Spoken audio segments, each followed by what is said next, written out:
Hello all. ഇപ്പം എപ്പോഴും കാറ്റും മഴയൊക്കെ ആയിട്ട് ഈവനിങ് ഒന്നും ഒട്ടും എനർജി ഇല്ല. ഏസു ആണെങ്കിലും ഭയങ്കര മൂടിയാപ്പോൾ അപ്പോൾ അവളെ ഒന്ന് ഹാപ്പി ആക്കാൻ വേണ്ടിയിട്ട് അവളെയും കൊണ്ടൊന്ന് പുറത്ത് പോകാമെന്ന് വിചാരിച്ചു. അവളുടെ ഏറ്റവും favourite place the kids capital. ഇത് കുട്ടിയൊക്കെ എൻജോയ് ചെയ്യാൻ പറ്റിയ ഒരു അടിപൊളി പ്ലേസ്. പാരൻസിന് എക്സ്ട്രാ പേയ്മെന്റ് ചെയ്താൽ നമുക്കും എൻജോയ് ചെയ്യാം. അവൾ ഇവിടെ വരുമ്പോൾ ഏറ്റവും ഹാപ്പി ആയിട്ട് ഞാൻ കണ്ടിട്ടുള്ളത്. അത് കാണുമ്പോൾ നമ്മളും ഹാപ്പി ആവും. ഇവിടെ കുട്ടികൾക്ക് വേണ്ട എല്ലാ സേഫ്റ്റി പ്രിക്കോഷൻസ് ഇവർ ചെയ്തിട്ടുണ്ട്. അതുമല്ല ഇവിടുത്തെ സ്റ്റാഫ് നമ്മളെ ഫുൾ ടൈം മോണിറ്റർ ചെയ്യുന്നുണ്ട്. പ്രാവശ്യം പോയപ്പോൾ ഹേസുവിന്റെ കൂടെ കളിക്കുന്ന തിരക്കിൽ ഞാൻ വീഡിയോസ് എടുക്കാൻ മറന്നു. ഇതിന് മുൻപ് ഞങ്ങൾ അവിടെ പോയപ്പോൾ എടുത്ത വീഡിയോസ് ഞാൻ ആഡ് ചെയ്യാം.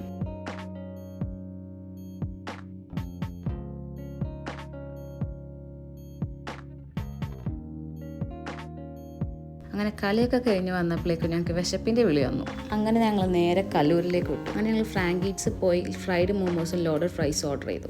അന്ന് എന്തോ വലിയ തിരക്കൊന്നും ഇല്ലാത്തൊന്നും നല്ലൊരു ആംബിയൻസ് ആയിരുന്നു. ഞങ്ങളവിടെ കുറച്ച് നേരം സംസാരിച്ചൊക്കെ ഇരുന്നൊരു ഷേക്കൊക്കെ കുടിച്ച് മെല്ലെ അവിടെ നിന്ന് ഇറങ്ങി. നാട്ടിൽ നിന്ന് വിട്ടു നിൽക്കുന്നവർക്ക് ഇതൊക്കെ തന്നെയാണ് ഒരു ഹാപ്പിനെസ്. അപ്പോൾ അങ്ങനെ ഈ വീക്കെൻഡ് ഇങ്ങനെ കഴിഞ്ഞു. നിങ്ങൾ ഈ വീക്കെൻഡ് എങ്ങനെ സ്പെൻഡ് ചെയ്തെന്ന് കമൻറ്റ് ചെയ്യും. വീഡിയോ ഇഷ്ടപ്പെട്ടാൽ ലൈക്കും സബ്സ്ക്രൈബും ചെയ്യണേ. അപ്പോൾ ബൈ.